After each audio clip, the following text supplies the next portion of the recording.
Ayon sa Salmo 91, verse 1 to 16, ang Diyos ang ating tagapagtanggol. Ang sinumang nananahan sa piling ng kataas-taasang Diyos na makapangyarihan ay kakalingain niya. Masasabi niya sa Panginoon, kayo ang kumakalinga sa akin at nagtatanggol. Kayo ang aking Diyos na pinagtitiwalaan. Tiyak na ililigtas ka niya sa bitag ng masasama at sa mga nakakamatay na salot. Iingatan ka niya gaya ng isang ibong iniingatan ang kanyang mga inakay sa lilim ng kanyang pakpak.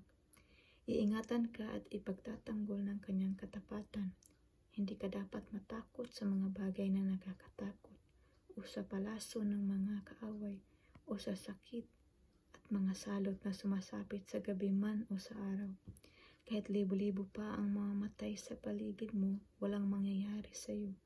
Makikita mo kung paano pinaparusahan ang mga taong masama dahil ginawa mong kanlungan ang Panginoon, ang kataas-taasang Diyos na aking tagapagtanggol. Walang kasamaan, kalamidad, o anumang salot ang darating sa iyo o sa iyong tahanan dahil uutusan ng Diyos ang kanyang mga anghel upang ingatan ka saan ka man magpunta.